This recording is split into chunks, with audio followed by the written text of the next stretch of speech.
মানুষ ভাবে এই দুনিয়াতে শুধু মানুষই কাঁদে, মানুষই শুধু অনুশোচনা করে। কিন্তু আজ আমি আপনাদের শোনাবো এমন এক কান্নার গল্প, যে কান্না মানুষের নয়, সে কান্না এক জিনের, যাকে আপনারা কখনো দেখেননি কিন্তু সে আপনাদের দেখেছে। যে আল্লাহকে চিনত তবুও সে গাফিলতি করেছিল।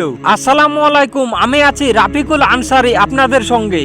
সে বলেছিল আমি আগুন থেকে সৃষ্টি, কিন্তু মন আছে আমারও। আমি কোরআনের কথা জানতাম আমি আল্লাহ এক, জানতাম নামাজ ফরজ, জানতাম তওবা দরকার, কিন্তু জানার পরও আমি করতাম দেরি। আমি বলতাম এখন না পরে, এই পরেই আমার ধ্বংস ডেকে এনেছে। রাত নামলে আমি শুনতাম আজান, মসজিদের দেওয়ালে ধাক্কা খেত শব্দ, আমার অন্তর কেঁপে উঠতো কিন্তু পা এগোতো না।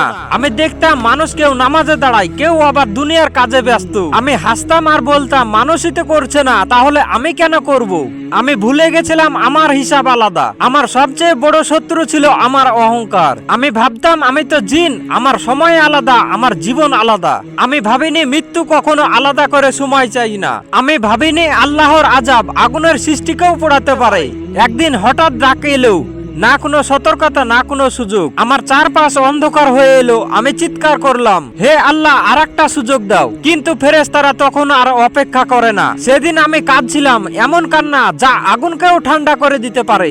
আমি বলছিলাম, হে রব, আমি নামাজ জানতাম কিন্তু পড়িনি, আমি তওবা জানতাম কিন্তু করিনি। আজ বুঝতে পারছি জানা আর মানা এক নয়। কিন্তু তখন আমার কান্না শুধু কান্নাই ছিল। এই জিনের মতোই মানুষের একই অবস্থা। সময় থাকতে কিছু করি না, আল্লাহর ইবাদত ভুলে গিয়ে পথভ্রষ্ট হয়ে যাই। কোনটা হারাম আর কোনটা হালাল এসব কিছুই দেখি না আমরা। জিন আবার বলেছিল, হে মানুষ, আমি তোমাদের বলছি আমার মতো ভেবো না। আজ তোমার নিঃশ্বাস আছে, কাল তোমার নাও থাকতে পারে। তুমি বলছো কাল নামাজ পড়বো, কাল তওবা করব, কিন্তু কাল তোমার জন্য লেখা আছে তো। আমি জিন, আমার সুযোগ শেষ, কিন্তু তুমি মানুষ, তোমার দরজা এখনো খোলা। আজ যদি তুমি সেজদায় পড়ো, আজ যদি তুমি তওবা করো, আজ যদি তুমি আল্লাহকে ডাকো, হয়তো আজই তোমার তাকদীর বদলে যাবে।